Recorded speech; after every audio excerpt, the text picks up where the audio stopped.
ታላላቅ የአውሮፓ ክለቦችን የተመለከተ ወቅታዊና ዕለታዊ ጥንቅሮችን ከምታደምጡበት የዩቲዩብ ቻናላችን የመረጃ ሰዓታችን ላይ ትገኛላችሁ። ለዚህም ሰዓት በርከት ያሉ ስፖርታዊ ጥንቅሮችን ከአገር ቤት እስከ ባህር ማዶ ለእናንተ ውድ አድማጮቻችን እንደ ሁልጊዜው ይዘን መተናል። ላይክ ማድረግ እንዳይረሳ፣ ሀሳብ አስተያየት ካለ እንቀበላለን፣ ጻፉልን። በመረጃ ሰዓታችን ከአገር ቤት እስከ ባህር ማዶ መረጃዎችን እንደ ሁልጊዜው ስናካፍላችሁ እናንተ ደግሞ ላይክ እያረጋችሁ እንድታበረታቱን በትህትና ጠይቀናል። አስቀድመን የተወሰኑ የአገር ቤት መረጃዎችን ይዘናል። በአውሮፓ ታላላቅ ክለቦችን የተመለከቱ ወቅታዊ ጥንቅሮቻችን እንደተጠበቁ ናቸው። በባርሴሎና በኩል ተጫዋቹ የዝውውር ጥያቄ ውድቅ ማድረጉን ሰምተናል። የቡድኑን አሰልጣኝ እንመለከታለን። ከባርሴሎና ጋር እያይዘን ተጨማሪ መረጃዎችን ይዘናል። በሪያል ማድሪድም በኩል ሰፊ የቡድን ዜና ይዘናል። የቡድኑን ቁልፍ ተጫዋች ኬሊያን ምባፔን ወቅታዊ ጉዳዮችን በሪያል ማድሪድም የመረጃ ሰዓት እንዳስሳለን። ከዛ በዘለለ ግን በአውሮፓ ትልቅ ክለቦች እንዲሁም በከዋክብቶችም ዘንድ የያዝናቸው በርከት ያሉ መረጃዎች አሉ። ከእኛ ጋር ስትቆዩ የምትከታተሏቸው ናቸው። በተወዳጁ የእንግሊዝ ፕሪሚየር ሊግ የመረጃ ሰዓታችንን በርከት ያሉ መረጃዎችን ይዘናል። ውድ ቤተሰቦቻችን በተለይም በፕሪሚየር ሊጉ አጫጭር ስፖርታዊ መረጃዎችና ታላላቆቹን ክለቦች እናነሳለን። ሲቲ ቤት በጣም አነጋጋሪውን መረጃ እንነግራቸዋለን። ከዝውውር ጋርም በተያዘ ከሲቲ ጋር በተያዘ ተጨማሪ መረጃ ይዘናል። ቼልሲም በዝውውር መስኮቱ ላይ እንቅስቃሴዎችን ያደርጋል ተብሎ ይጠበቃል። ከዝውውር ጋር በተያዘና በቡድን ውስጥ ቁልፍ ነገሮችን እነግራቸዋለን። ዛሬ የተፈጠሩትን አሰባስበን ይዘን መተናል። ከቼልሲ ጋር በተያዘ እነኚህ መረጃ ካስደመጥናችሁ በኋላ በሊቨርፑል በኩል የአሰልጣኙን ጋዜጣዊ መግለጫ የኮከቡን ተጫዋችንም ጋዜጣዊ መግለጫ ይዘኗል። በሊቨርፑል በኩል ሰፊ የቡድን ዜና የያዝ ነው። ሊቨርፑላውያን መልካታችሁን የምነሻበት ሰፊ መረጃ ስለያዘን አብራችሁን ቆዩ። ሀሳብ አስተያየታችሁን እንሻለን፣ ታጋሩናላችሁ በመረጃ ሰዓት የሊቨርፑልን ስናቀርብ። ከሊቨርፑል ጋር በተያዘ ግን ከዝውውር ጋርና ከኮንትራትም ጋር በተያዘ ተጨማሪ መረጃዎችን ይዘናል። በማንቸስተር ዩናይትድ በኩል ከሶስት ተጫዋቾች በስተቀር እያለ ነው አንድ ሰው። በጣም አነጋጋሪ መረጃ ይዘናል። የቡድኑን ቁልፍ ተጫዋች ብሩኖ በቅርቡ ኮንትራቱን ያራዝመው ማጓየር የማንቸስተር ዩናይትድ ቀጣይ ጣፈንታን በተመለከተ በተለይም በአውሮፓ ሻምፒዮንስ ሊግ የህልውና ዘመቻ ላይ እንዳለ ይታወቃል። በእግር ኳሱ ዓለም ማንቸስተር ዩናይትድ ከዚህ ጋር በተያያዘ ለዩናይትድ ምን አዲስ ነገር አለም? ተጨማሪ መረጃዎችን ለእናንተ ውድ አድማጮቻችን ይዘናል። እንዲሁ መልከታችሁን እያጋራችሁን ትቆያላችሁ። በአርሰናል የመረጃ ሰዓታችን ሰፊ የቡድን ዜና ይዘናል። በጣም አነጋጋሪውን ተጫዋች በማስቀደም እንጀምራለን። ከአርሰናል ጋር በተያዘ ከአጥቂው ካይ ሃቨርዝ እስከ ግብ ጠባቂው ዳቪድ ሪያ እንመለከታለን። የቡድን ዜና ተይዟል። የአርሰናል ድል በተመለከተም ተጨማሪ መረጃዎችን በዚህኛውም ጥንቅር እናካፍላችኋለን። አብራችሁን ከቆያችሁ እነኝና ሌሎች የተመራረጡ ርዕሰ ጉዳዮችን ይዘንላችኋል። ላይክ፣ ሰብስክራይብ እና ሼር ማድረግ እንዳይረሳ ውድ ቤተሰቦቻችን። ሀሳብ አስተያየታችሁን ግን እንደ ሁልጊዜው እየተቀበለን እንቆያለን። በድጋሚ መልካም ቆይታ ተመኘን። ከሀገር ቤት እንጀምር ውድ ቤተሰቦቻችን። የዕለቱ መረጃችንን የኢትዮጵያ ከ18 ዓመት በታች ሴቶች ብሔራዊ ቡድን በተርኪ እየተካሄደ በሚገኘው የኢፋ ፍሬንድሺፕ ካፕ እየተካፈለ ይገኛል። ብሔራዊ ቡድኑ ዛሬ የምድብ የመጀመሪያ ጨዋታውን ከዩራጋይ ጋር አድርጎ 3-0 በሆነ ውጤት አሸንፏል። ለኢትዮጵያ ብሔራዊ ቡድን የድል ግቦችን ህድአት ካሱ 3 ከመረብ ማሰረፍ ችላለች።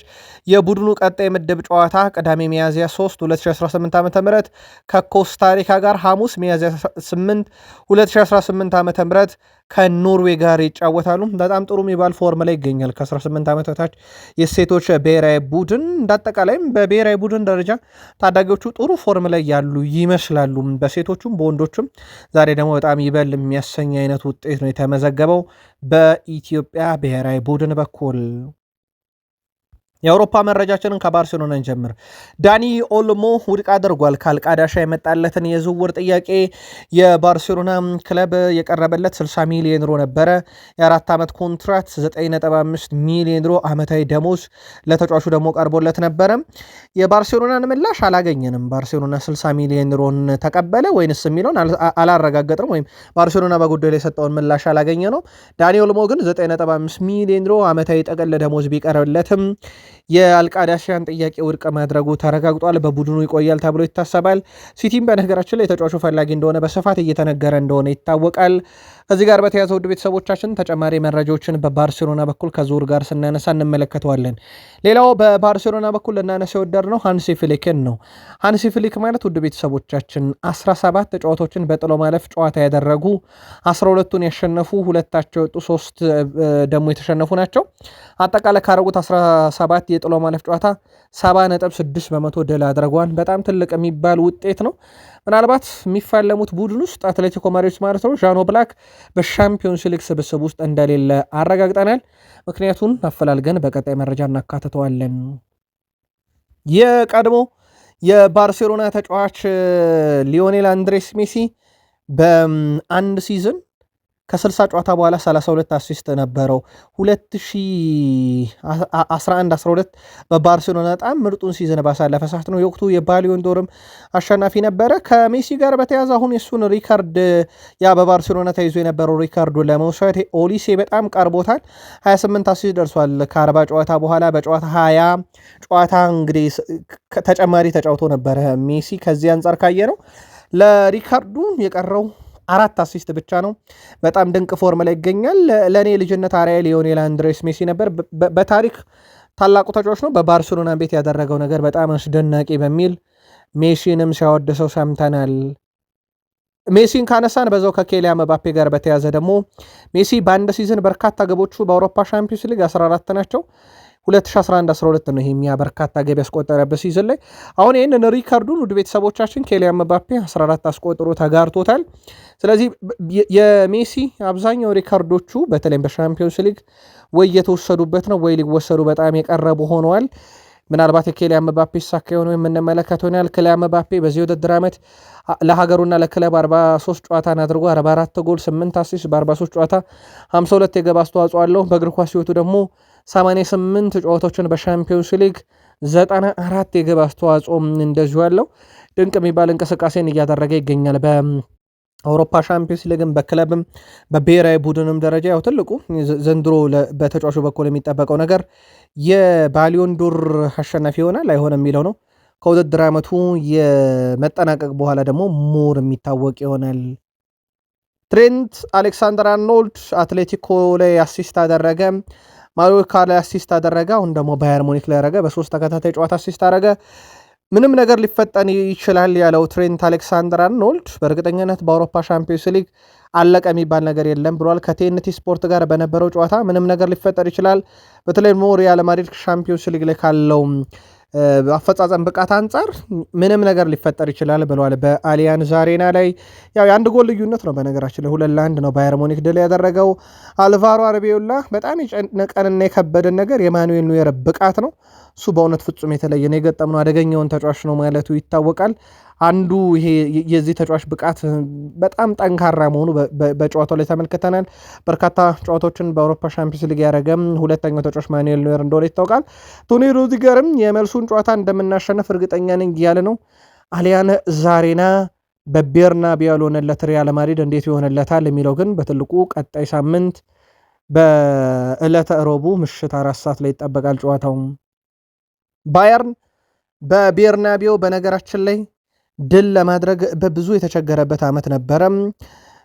ባየርን ከሪያል ማድሪድ ጋር ብንመለከተው ወደ ቤተሰቦቻችን ከ31 ጨዋታ 30ው ላይ ይሄ ቀድሞ ግብ ካስቆጠረ ወይም ቀድሞ ድል ያደረጋቸውን ይሄ ከጥሎ ማለፍ ጨዋታ ማለት ነው ከ31ዱ 30ው ላይ ቀድሞ ካሸነፈ ያልፋል። የመጀመሪያውን ጨዋታ ተሸንፎ ሪያል ማድሪድ ያለፋቸው የጨዋታ ብዛቶች 7 ናቸውና ጨዋታው በጉጉት እንዲጠበቅ የሚያደርገው የሪያል ማድሪድም የባየር ሙኒክም ሪካርዳቸው በጣም ጠንካራ ነው። በዚህ ረገድ ባየር ሙኒክ በቤርናቢው 15 ጨዋታ ተጫወተ፣ 3 አሸነፈ፣ 2 ወጣ፣ 10 ጊዜ ተሸንፏል። የሁለተኛው ድል ነው ማለት ነው በቤርናቢው የተገኘ። ለመጨረሻ ጊዜ 2001 ላይ ነበረ ቤርናቢው ላይ ድል አድርጎ የነበረው ባየር ሙኒክ። የኦሊሴን ጉዳይ እንመለስበት። በጣም ድንቅ ጊዜን እያሳለፈ ነው በቡድኑ። እንደውም ስሙ ከማድሪድ ጋር ሁላ ሲያያዝ እንደነበረ ይታወቃል። የባየር ሙኒኩ ዋና ፕሬዚዳንት አይሸጥም ማለታቸው ይታወቃል። ከዛ ከሊቨርፑል ተያያዘው ሲባሉ ደግሞ ከ450 ሚሊዮን ፓውንድ በላይ ወጣ ክለብ የከሰረውን ኪሳራ እኛ ኦሊሴን ሸጠን አናክክስላቸው ማለታቸው ይታወቃል። ለማንኛውም ኦሊሴ በጨዋታው ከ48 ኳሶች 41ዱን በትክክል አቀብሏል። 11 ለአንድ ግንኙነት አሸንፏል። 8 ኳስ በሪያል ማድሪድ ሳጥን ውስጥ ነክቷል። 5 ጥፋቶች ተሰርተውበታል። በጨዋታው ላይ 4 ድሪብሎችን አሳክቷል። ከ3 ሙከራ 2 ኢላማውን ጠብቆለታል። 2 የግብ ዕድል ፈጥሯል። 1 አሲስት አድርጓል። በጨዋታው ላይ ድንቅ ነበረ።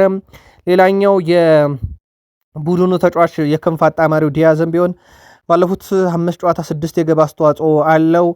ባለፉት 4 ጨዋታ 5 የግብ አስተዋጽኦ አለው። ፒኤስቪ አታላንታ ላይ አሲስት አታላንታ ላይ አሲስት እና ጎል፣ ሪያል ማድሪድ ላይ ግብ አለው። ሉዊስ ዲያስ በባየር ሙኒክ የመጀመሪያ ውድድር ዓመቱ በ40 ጨዋታ 23 ጎል 18 አሲስት ላይ እንደዚሁ የደረሰበት ነው። የፊት መስመሩ ሃሪኬን አጥቂው 9 ቁጥሩ በዘንድሮ ውድድር ዓመት 54 ጎል 5 አሲስት 59 ግብ አስተዋጽኦ ላይ የተጫወተው የጨዋታ ብዛት ገና 46 ነው። እንደ አጠቃላይ ውድ ቤተሰቦቻችን ዲያዝ፣ ኦሊሴ፣ ሃሪኬን 140 ጎል አስተዋጽኦ አለ በሁሉም መድረክ ላይ። ይሄ በአውሮፓ ውስጥ ዘንድሮ አንድ የሚስተካከለው ጥምረት የለም። የነኚህ ጥምረት ሪያል ማድሪድን የመጀመሪያ ዙር ቤርናቢዮ ላይ ድል አስደርጓቸዋል። ቀጣይ በአሊያንዝ አሬና በገዛ ሜዳቸውና ደጋፊያቸው ፊት ሲጫወቱ እንዴት ያለ ምሽት ሊያሳልፉ ይችላሉ? ወይንስ ማድሪዶች እንዳሉት ውጤት ይቀለብሱባቸዋል? በትልቁ የሚጠበቀው ጉዳይ ነው። የዛሬ ሳምንት እንዳልኳችሁ የሚደረግ መርሃ ግብር ነው። ሮብ ምሽት 4 ሰዓት ሲል አሊያንዝ አሬና ላይ። ከዓለም ዋንጫ ጋር በተያያዘ ውድ ቤተሰቦቻችን እኔ ራሱ መረጃውን ለማመን በጣም ስለቸገረኝ ጀስት ቁጥሩን አልገልጽላችሁ። 2026 የዓለም ዋንጫ አንድ ጨዋታ ትኬት በጥቁር ገበያ እየተሸጠ ይገኛልና በሚሊዮን ደረጃ ነው የሚል መረጃ ነው የወጣውና መረጃውን በጣም ለማጣራት እየሞከር ነው፣ ግን ታማኝ የዜና ምንጮች ለጥፎታል። ጨዋታው የኮሎምቢያና የፖርቱጋል ጨዋታ መሆኑን አረጋግጠናል። ኮሎምቢያ ከፖርቱጋል የሚያደርጉት ጨዋታ በውድ እየተሸጠ ነው ተብሏል እና ሪካርድ የሆነም ገንዘብ ነው ተብሏል። ለጊዜው የገንዘቡን ቁጥር ከመግለጽ እንቆጠብ፣ ግን የዓለም ዋንጫን በዚህን ያክል ደረጃ የተወደደበት ምክንያት ግልጽ አይደለም። በርካቶች እየተቃወሙት ነው። ቤታቸውን የሸጡ አሉ። እንግሊዛዊ የቅርብ ጊዜ ማስታወሻችን ነው ቤቱን የሸጠው እንግሊዛዊ። ከዛ በዘለለ ደግሞ ምንድን ነው የፊፋን ሁኔታ የተቃወመው የአውሮፓ እግር ኳስ ማህበር ራሱ ተቃውሞታል። በጣም በስቷል በሚል አፍሪካኖች ወደዛ ስለመሄዳቸው እርግጠኛ መኮን እንዳልተቻለም ይታወቃልና አሁን ያየነው መረጃ በእውነት በጣም አስገራሚ ነው። ለማንኛውም እውነት የኮሎምቢያን የፖርቱጋል ጨዋታ በዛን ያክል ብር እየተሸጠ ነው ወይ የሚለውን በቀጣይ መረጃ ጣርተን እናመጣዋለን። እንግሊዝ ደረስን ወደ ቤተሰቦቻችን። ሌስተር ሲቲ ማለት 2015-16 ተወዳጁን የእንግሊዝ ፕሪሚየር ሊግ ዋንጫ ከፍ ያደረገ ቡድን ነው። ይሄ ቡድን እንግዲህ ባለፉት ጥቂት ዓመታት ውስጥ ኦልሞስት 11 ዓመት ገደማ ነው እንግዲህ ዋንጫ ካነሱ እንደማለት ነው። በ11 ዓመት ውስጥ አሁን ከሻምፒዮንሺፕ ሁላ ሊወርድ ነው። ውድ ቤተሰቦቻችን ወደ ሊግ 1 ሊወርድ በጣም የቀረበው ቡድን ሆኗል። ውድ ቤተሰቦቻችን በተከታታይ እየወረዱ ነው ማለት ነው። ከፕሪሚየር ሊግ ወረዱ፣ አሁን ደግሞ ከሻምፒዮንሺፕ ሊወርዱ ነው። ሌስተር ቀስ በቀስ የቁልቁለቱን ጉዞ ውድ ቤተሰቦቻችን ለጉድ ነው የያዘው። ውድ ቤተሰቦቻችን በቀጣይ እንግዲህ ጨዋታዎችን የሚያደርገው የሚገጥማቸው ቡድኖች በራሳቸው በጣም ከባድ ሆኖበታል።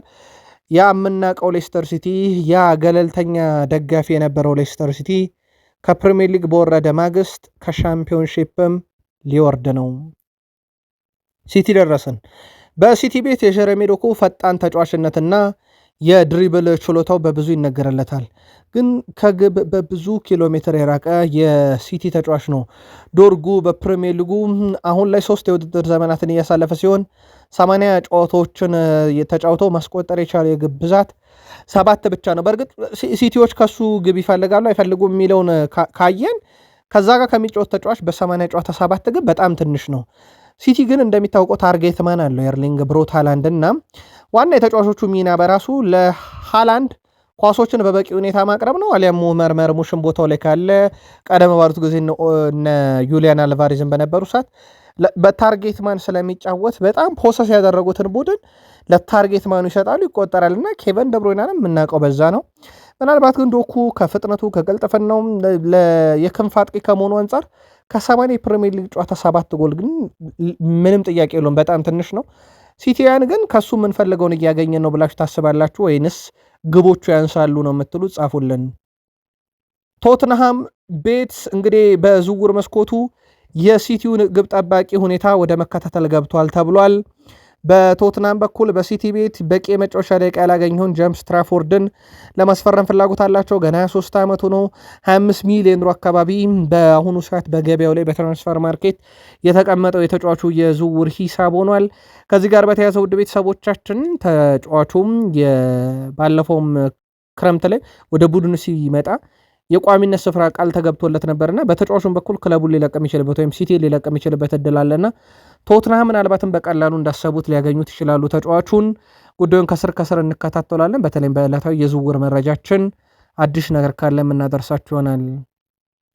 ቼልሲም ግብ ጠባቂ እየተመለከተ ነው። የሰንደርላንዱ ሮቢን ሮፊስ በበርካቶች ዘንድሮ የተደነቀ የውድድር ዓመት እያሳለፈ ነው በሰንደርላንድ ቤት። በእርግጥ ሰንደርላንድ እንደ ቡድን ያደገ አይመስልም። በጣም ጠንካራ ጊዜን እያሳለፈ ነው። በዚህ ጠንካራ ቡድን ውስጥ ደግሞ ግብ ጠባቂ ሮቢን ሮፊስ በብዙ ይደነቃል። በብዙ ተከታታይ ሳምንታትም የጨዋታ ኮከብ ሲባል ወይም የጨዋታ ኮከብ ሳይሆን የሁስኮርድ የጨዋታ ምርጥ 11 ሲካተት ወይም ያለን ሼረር ውስጥ እናውቀዋለን። በተለይም ቼልሲ ቤት በሮበርት ሳንቼዝ አሁንም እርግጠኛ መሆን አልቻሉም። በፊሊፔ ጀርገንሰንም እርግጠኛ ሊኮን አልተቻለም እና ቀጣይ በዝውውሩ ላይ ይንቀሳቀሳሉ ተብሎ የሚጠበቁት ቼልሲዎች ግብ ጠባቂውን እያዩት ነው ተብሏል። በሌላ ዜና ሞይሰስ ካይሴዶ በቀጣይ ከሲቲ ጋር በሚደረገው ጨዋታ በፕሪሚየር ሊጉ ማለት ነው የቡድኑ አምበል ሊሆን ይችላል ተብሏል። ምክንያቱም ኤንዞ ፈርናንዴዝ የሁለት ጨዋታ ቅጣት በክለቡ አሰልጣኝ መቀጣቱ ይታወቃል። እናም የመጀመሪያ ጨዋታውን ተቀጥቷል በፖርት ቫሌ ጨዋታ። አሁን በሲቲ ጨዋታ ነው የተቀጣው። ስለዚህ አምበልነቱን ሚና ሞይሰስ ካይሴዶ በጨዋታው ይዞ ይገባል ተብሎ ይጠበቃል። የምዕራብ ለንደኑ ክለብ ቼልሲ የመጋቢት ወር የደጋፊዎች የወሩ ምርጥ ተጫዋችን ይፋ አድርጓል። በዚህ መሰረት ብራዚል የፊት መስመር አጥቂ ዦዋ ፔድሮ የወሩ ምርጥ ተጫዋች በመባል ተመርጧል። ተጫዋቹ በወሩ ባደረጋቸው ጨዋታ 4 ጎሎችን አስቆጥሮ አንድ አመቻችቶ ተቀብሏል።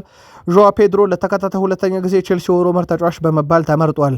ተጫዋቹ በደጋፊዎች ከተሰጠው ድምፅ 83 በመቶን በማግኘት ነው ድል ያደረገው። ኤንዞ ፈርናንዴስ አሌሃንድሮ ጋርናቾም ተከታታይ ደረጃዎችን ሲይዙ የቼልሲው የፊት መስመር ተጫዋች ዦዋ ፔድሮ ግን የወሩ ምርጥ ተጫዋች ተብሎ ተመርጧል። ምናልባት ቼልሲ ቤት ዘንድሮ ይሄ እንደ አንድ አድቫንቴጅ የተቆጠረለት የፕሪሚየር ሊግ ልምድ ስላለው በብራይተን ስለነበረ ነው። ግን ቼልሲ ቤት ዘንድሮ አዲስ ከመጡ ተጫዋቾች ውስጥ በጣም በጥሩ ፎርም ላይ የሚገኝና በወጥ ብቃት ላይ የሚገኘው ተጫዋች አንደኛው ዦዋ ፔድሮ እንደነበረ ምንም ጥያቄ የለው። ለቼልሲ ደጋፊዎች ግን ከእጮቹ ኤንዞ ፈርናንዴዝ እና አሌሃንድሮ ጋርናቾ አንጻር ተገቢ ነበረው ብላችሁ ታስባላችሁ? አጋሩን መልከታችሁን። በሻምፒዮንስ ሊጉ ረጅም ስለመጓዝ አላሰብንም ያሉት አርኔ ስሎት ናቸው። የሊቨርፑል አሰልጣኝ አርኔ ስሎት ሻምፒዮንስ ሊጉን እስከ ማሸነፍ አረቀው እንደማያስቡ ጠቁመዋል። በውድድሩ እንግዲህ ወደፊት ረጅም ስለመጓዝ አርቄ አላሰብም ያሉት አሰልጣኙ በተለይ ከፒኤስጂ ጋር በምትጫወትበት ጊዜ እነሱ የአውሮፓ ምርጥ ናቸው ብለዋል። ፒኤስጂ ባለፈው ዓመት አስደናቂ ነበር፣ በዚህ ዓመት ደግሞ ምናልባት ከዛም የተሻለ ሊሆኑ ይችላሉ ብለዋል። እነሱ በጣም ጠንካራ ቡድን ናቸው፣ ነገር ግን ጥቃቅን ነገሮች ልዩነት ሊፈጥሩ ይችላሉ ብለዋል አርኔ ስሎት። አክሎም ሁለተኛ እድል ማግኘት ግን ጥሩ ነው ሲሉ ተደምጠዋል። የአምናውን ለማካካስ እንደማለታቸው ነው። ከዛ ውጭ ግን ረጅም ርቀት አስበን አልመጣንም ብለዋል። ወይም ደግሞ ዋንጫውን እያለምን አይደለም፣ አሁን ከፊታችን ያለውን ጨዋታ ብቻ ስለማሸነፍ እያሰብን ነው ብለዋል። በነገራችን ላይ ውድ ቤተሰቦቻችን በባለቤቶቹ በኩል ኤፍኤ ካፕ መሰናበታቸው ምንም ተጽዕኖ እንደሌለው ታውቋል። ይልቁንስ በባለቤቶቹ በኩል ቀይ መስመር ተብሎ የተሰመረባቸው ቀጣይ ዓመት የአውሮፓ ሻምፒዮንስ ሊግ ትኬትን መቁረጥ እንዳስገዳጅ ሁኔታ ነው። የቡድኑ ቁልፍ ተጫዋች ፍሎሪያን ቬርዝም ሀሳቡን አጋርቷል። የሊቨርፑል ተጫዋች ፍሎሪያን ቬርዝ ዛሬ ለመፋለም ዝግጁ ነን ብሏል። ለ90 ደቂቃ በሁሉ ነገር ዝግጁ ሆነን መፋለም አለብን ያለው ቬርስ ካልሆነ ግን እድል አናገኝም ብሏል። አክሎም በአስቸጋሪ ሰዓት አንድ ላይ መቆም አለብን፣ ጨዋታው እንደምናሸንፍ ማመን አለብን ብሏል። ፕሪሚየር ሊግ በጣም ከባድ ሊግ ነው። የትኛውም ቡድን ሊያሸንፍ ይችላል። ሻምፒዮንስ ሊግን ከዛ የተለየ ነው ሲል ተደምጧል ፍሎሪያን ቬርዝ። ስለ አሰልጣኝ የተጠየቀው ቬርዝ በአሰልጣኝ አርኔ ስሎት እምነት አለኝ ብሏል። ቡድኑ በቂ በራስ መተማመን አለው፣ ለማሸነፍ ያለን ሁሉ እንሰጣለን፣ በሁለቱም ጨዋታ በሙሉ አቅማችን በፓርክ ደ ፕሪንስም በአንፊልድም በሁለቱም ጨዋታ ሙሉ አቅማችን አውጥተን እንጠቀማለን ብሏል። የፍሎሪያን ቬርዝ ወቅታዊ ብቃትም በሊቨርፑል በኩል አንዱ በትልቁ የሚጠበቀው ጉዳይ ነው። ፒኤስጂ ከሊቨርፑል ፒኤስጂ ከሊቨርፑል የተወሰኑ መረጃዎችን እናንሳ። ፓርክ ደ ፕሪንስ ሆሴ ማሪያ ሳንቼስ በማልሜዳ ዳኝነት የሚመሩት ጨዋታ እንደሆነ ይታወቃል። ከዚህ ጋር በተያዘ ውድ ቤተሰቦቻችን ሁለቱ ክለቦች ባደረጓቸው 6 ጨዋታ 3 ብቻ ነው የተሸነፉት። አቻ የሚባል ነገር የለም። በፒኤስጂ በኩል ያው ሳፍኖቭ ግብ ጠባቂነት ይጠበቃል። በ4-3-3 ሀኪሚ ማርኪኒዮስ፣ ፓቾ ሜንዴስ ተከላካይ፣ ዛይር ኤምሬ፣ ቪታኒያ እና ኔቬዝ በአማካይ ስፍራ፣ ዱዌ ዴምቤሌ እና ክቫራትስኬሊያ አጥቂ መስመሩን ይዛሉ ተብሎ ይጠበቃል። በሊቨርፑል በኩል በ4-2-2-2 ወይም ደግሞ ይሄ በ4-2-3-1 የመሰለ ፎርሜሽን ማማርዳሽቪሊ ግብ ጠባቂ፣ ፍሪፖን ኮናቴ፣ ቨርጅል ቫንዳይክ እና ኬርኪዝ ተከላካይ፣ ግራቨንበርክ እና መካሊስተር አማካይ፣ ሴቦዝ ላይ እና ቨርዝ ግራና ቀኙን ይዘው ለዚሁ ሳላና ኤኬቴኬ በፊት መስመር ላይ ሊጫወቱ ይችላሉ። አሊያም ደግሞ ቨርዝ ወደፊት ተጠግቶ ሴቦዝ ላይ 10 ቁጥር ቦታን ይይዛል ተብሎ እንደዚሁ በጨዋታው ይጠበቃል። በቡድን ዜና ብራድሌ ባርኮላ፣ ፋቢያን ሩይዝ እና ሴን ማዮሎ በፓሪሰን ጀርሜን በኩል አይጠበቁም። በሊቨርፑል በኩል አዲሰን ቤከር፣ ኮነር ብራድሌ፣ ጆቫኒ ሊዮ እና ዋታሩ ኢንዶ አይጠበቁም። በጉዳት ምክንያት ነው። ኢሳክን በተመለከተ አሰልጣኙ ሁኔታውን አይተን እንወስናለን ማለታቸው ይታወቃል። ያው የቡድኑ ግን አካል እንደሚሆን አረጋግጠዋል። በፓርክ ደ ፕሪንስ ስለተገኘ ማለት ነው። ከቡድን ዜና ጋር በተያዘ በሊቨርፑል በኩል ሊቨርፑልና ኮናቴ ለረጅም ጊዜ በአዲስ ኮንትራት ዙሪያ ድርድር ላይ ከቆዩ በኋላ ከስምነት ለመድረስ አሁንም እድሎች አሉ እያለ ነው። ዘ አትሌቲክ ግን እድሎቹ ውድ ቤተሰቦቻችን በሊቨርፑል ሀሳብ ኮናቴ የሚስማማ ከሆነ ነው። አሁን ላይ ሌሎች ክለቦች ጫና እያሳድሩ አይደለምና ኮናቴ ሁኔታውን ሊያጤኑ ይችላልና እድሎች አሉ ይላል የዛ አትሌቲክ ዘገባ። ከሊቨርፑል ጋር በተያዘ ተጨማሪ መረጃ ለማከል በመጪው ቅዳሜ ከፉልሃም ጋር የፕሪሚየር ሊግ ጨዋታም እንዲሁ አለበት። አልቢቱሩ ተሾመዋል። አንቶኒ ቴይለር ሆነዋል የመስመር ዳኛ ጋር ቤስዊክ፣ እንዲሁም አዳም ኑን የአራተኛ ዳኝነትን ስራ ኦሊቨር ላን ግራፎርድ፣ ቫር ላይ ስቱዋርት አትዌል፣ ረዳት ቫር ክሬክ ታይለር ሆነው መመደባቸው እንዲሁ ሰምተናል። ሊቨርፑል ቤት ያሉ መረጃዎችን በተመለከተ ግን በቀጣይ መረጃ እንመለሳለን። የዩናይትድን መረጃ እናክል ውድ ቤተሰቦቻችን። ማንቸስተር ዩናይትድ ሴን ላመንስ፣ ዲያጎ ዳሎ እና ሌስ አንድሮ ማርቲኔዝን ብቻ ቆይቶ ቀሪዎቹን ይሽጣቸው እያለ ነው። እነማን ሲባል ኑስር ማዝራዊ ይሸጥ፣ ዶርጉ ይሸጥ፣ ሌኔሮ ይሸጥ፣ ሾ ይሸጥ፣ ማውንት ይሸጥ፣ ኡጋርቴ ይሸጥ፣ ዘርክዝ ይሸጥ ያለ ይሄን የሚለው ፖል ስኮልስ ነው። በጣም አስገራሚ ነገር ሌሳንድሮ ማርቲኔዝ አይሸጥ ማለቱ ነው። ምክንያቱም ሌሳንድሮ ማርቲኔዝን እንዴት ከፍ ዝቅ አድርጎ ሲተቸው እንደነበር ይታወቃልና አሁን በዩናይትድ መቆየት ካለባቸው ተጫዋቾች ውስጥ እነኚህ ብሎ ሲያስቀምጣቸው ላመንስ፣ ዳሎትና ይሄ ማዝራዊ ማርቲኔዝ ይቆዩ ብሏል። ማዝራዊን ይሸጥ ብሏል። ዶርጉ፣ ሌኔሮ፣ ሾ፣ ማውንት፣ ኡጋርቴ፣ ዘርኪዚን ይሸጥ ብሏል።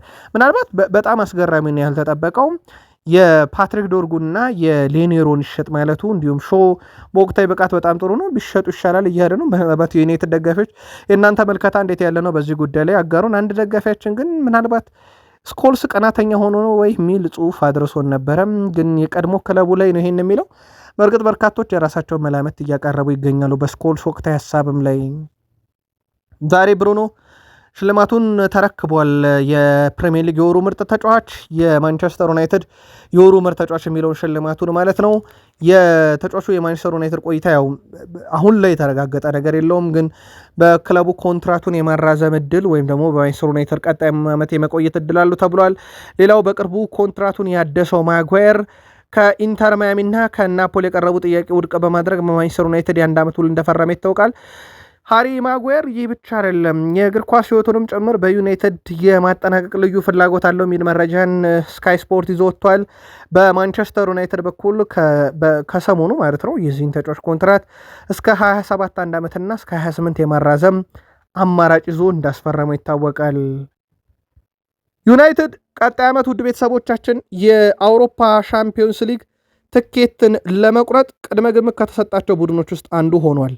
የአውሮፓ ሻምፒዮንስ ሊግ ትኬትን ለመቁረጥም 95% ተቀምጦለታል። ይሄም በተለይም አምስተኛ ወጥቶ የሚያጠናቅቀው ቡድን በቀጣይ የውድድር ዓመት የአውሮፓ ሻምፒዮንስ ሊግ ትኬትን መቁረጥ ይችላልና የዩናይትድ የመግባት ዕድል አሁን 95% ደርሷል። ይሄ ማለት ውድ ቤተሰቦቻችን አሁን ያለበት 3ኛ ደረጃ ሻምፒዮንስ ሊግ ትኬት ያስቆርጠዋል። 4ኛ ደረጃ ካለው ከአስቶን ቪላ 1 ነጥብ ይልቃል። ስለዚህ በአስቶን ቪላ ደረጃውን ቢነጠቅ ይገባል። በቀጣይነት እንግዲህ እስከ 5ኛ ደረጃ የሊቨርፑል ደረጃ ላይ ቢደርስ መግባት ይችላል። አሁን በሊቨርፑልና በዩናይትድ መካከል የ6 ነጥብ ልዩነት እንዳለም ይታወቃልና ማንቸስተር ዩናይትድ እንግዲህ በሂሳባዊ ስሌት 71 ነጥብ ያስፈልገዋል። አሁን ያለው 55 ነው። የሚያስፈልገው ተጨማሪ ነጥብ ተብሎ የተያዘው 16 ነው፣ 7ቱ ጨዋታ ውስጥ ማለት ነው። ማንቸስተር ዩናይትድ 5 ድል፣ 1 አቻ፣ 4 ድል፣ 3 አቻ ቀጣይ የአውሮፓ ሻምፒዮንስ ሊግ ትኬትን ያስቆርጧል። 95 በመቶ ቅድመ ግምት ተሰጥቶታል ለዩናይትድ ከመቶኛ ሲቀመጥለት። ዳቪድ ሪያ የአርሰናል የልብ ምት መሆኑን አሳይቷል። ምናልባት ዳቪድ ሪያ ላይ ጥያቄ የነበራቸው ሰዎች ካሉ ሰሞኑን ኬፓ አሪዛባላጋ ያስከፈላቸውን ዋጋ ሲደመር በስፖርቲንግ ሊዝበን የነበረው ዳቪድ ሪያ ጥቂት ማሳያ መሆን ይችላል። የግብ ጠባቂውን ኳሊቲ ለማየት በእውነት በጣም አስደናቂ ግብ ጠባቂ ሆኗል። ውድ ቤተሰቦቻችን የምንነግራችሁ ስለ አርሰናሉ ግብ ጠባቂ ዳቪድ ሪያ ሲሆን 7 ክሊንሺት በአውሮፓ ሻምፒዮንስ ሊግ አለው፣ የሚስተካከለው የለም። 15 ክሊንሺት በፕሪሚየር ሊግ አለው፣ ድርሽ የሚልበት የለም። ዳቪድ ሪያ ባለፉት 3 የውድድር ዘመናት በሻምፒዮንስ ሊግ ብዙ ክሊንሺት ያስመዘገበ ተጫዋችም እንደዚሁ መሆን የቻለው እሱ ነው። ውድ ቤተሰቦቻችን 3 የውድድር ዘመናት የሻምፒዮንስ ሊግ ያስመዘገባቸው ብዛቱ 17 ክሊንሺት ነው። ከ32 ጨዋታ ውስጥ ይሄንን ማስመዝገብ የቻለው በዚህ ሳምንት ከነበሩ ጨዋታዎች በተለይም ከሁለቱ ጨዋታዎች አርሰናል ከስፖርቲንግ ሊዝበን፣ ሪያል ማድሪድ ከባየር ሙኒክ ከነበሩ ጨዋታዎች ትልቁ ሬቲንግም የዳቪድ ሪያ ነው። ወደ 8.58፣ ኦሊሴ ወደ 7.98 ሁለተኛ፣ ሃሪኬን ወደ 7.83 ሶስተኛ ነው። አርኖልድ ወደ 7.53 አራተኛ፣ ማኑኤል ኑዌር ወደ 7.42 አምስተኛ ነውና ትላንትና ከነበሩ ሁለት ጨዋታ የዳቪድ ሪያን ያክል ሬቲንግም የወሰደ አንድም ተጫዋች በምሽቱ ጨዋታ አልተመለከትንም። ካይ ሃቨርዝ 7 ሳምንታት ይቀራሉ፣ እናም ትልቅ ዋንጫ ማሸነፍ እንችላለን፣ እናም ለዛ እየሄድን ነው። እንደ ቡድን አንድ ላይ ሆነን ይሄንን የውድድር ዓመት ምርጥ እናደርገዋለን ብሏል። ባለቀ ደቂቃ ለአርሰናል ግብ አስቆጥሮ ድል እንዲያደርጉ ያደረገው ተጫዋች ማለት ነው። አርሰናል በሁሉም ውድድሮች ከተቀያሪ ተጫዋች በዚህ ዓመት 38 የግብ አስተዋጽኦ 24 ጎል እና 14 አሲስት አለው። ከሃቨርዝ ደግሞ ለዚህ ትልቁን ሚናም ሲወጣ ተመለከትን። ከዛ ውጪ ለማርቲኔሊም የሆነው ይመስላል ይሄ የአውሮፓ ሻምፒዮንስ ሊግ። ማርቲኔሊ ሻምፒዮንስ ሊግ ምሽቶች የተመቹት ይመስላሉ። 6 ጎል አስቆጥሮ 2 አሲስት አለው። አንድ ተጫዋች በአንድ መድረክ የተሻለና ምቾት እየተሰማው ከሆነ ለዛ መድረክ እንደ ቁልፍ ተጫዋች መጠቀም ይችላል ማለት ነው። ስለዚህ አርሰናል የአውሮፓ ሻምፒዮንስ ሊግ መፋለሚያ ቁልፉ ተጫዋቹ ማርቲኔሊ ሆኗል። ለአብነት ያክል የካይ ሃቨርዝ ጎል ሲቆጠር ጎሉ ቴክኒካሊ የካይ ሃቨርዝ ብቃት በጣም አስደናቂ፣ ኮንትሮል ያደረገበት መንገድ፣ እርጋታው፣ የጎሉን ሁለቱን ቋሚ ያየበትና ያስቆጠረበት ቴክኒክ በጣም ያስደንቃል። ከምንም በላይ ግን የማርቲኔሊ ወይም የጋብሪኤል ማርቲኔሊ አሲስት ግን እጅግ በጣም አስደናቂ እንደነበር ይታወቃል። ስፖርቲንግ ሊዝበን በሜዳው ባደረጋቸው 16 ጨዋታ አልተሸነፈም ነበረ። አርሰናል ሲሆን እጅ እንደሰጠ ይታወቃል። ማክስ ዶማን በእድሜ ትንሹ ተጫዋች እንደሆነም ይታወቃል። በጨዋታ ላይ ተሰልፎ በጥሎ ማለፍ ጨዋታ ላሚን ያማል ነበረ በእድሜ ትንሹ፣ ከሱ ወስዶታል። አሁን ከዚህ ጋር በተያያዘ ጄሚ ካራገር የጨመራቸው አንዳንድ ሀሳቦች አሉ። ለአብነት ያክል ጄሚ ካራገር በአርሰናልና በስፖርቲንግ ሊዝበን ጨዋታ ዙሪያ ለአርሰናል ትልቅ ውጤት ነው፣ ነገር ግን ከጨዋታ አንጻር ያን ያህል ምርጥ ጨዋታ አልነበረም። ከሁለት ሽንፈቶች በኋላ ማሸነፍ በጣም ለአርሰናል አስፈላጊ ነገር ነው። ነገር ግን አፈጻጸሙ ልዩ አልነበረም፣ ወይም በአርሰናል ጥራት ደረጃ አልነበረም። ቡድኑ ድንቅ አልነበረም፣ ግን ድሉ ቀንቷቸዋል። የአርሰናል የጨዋታ የመፈጸም ብቃት እየወረደ መጥቷል ብለዋል። ያው ይሄ ከማሸነፍ ጋር በተያያዘ ሳይሆን አርሰናል ዶሚኔት አድርጎ ጨዋታዎችን የሚያሸንፍበት መንገድ እየቀነሰ መጥቷል። ያን ያክል አርሰናል በጣም ጠንካራው ቡድን አልነበረም በምሽቱ ጨዋታ ከድሉ ውጪ ብሏል።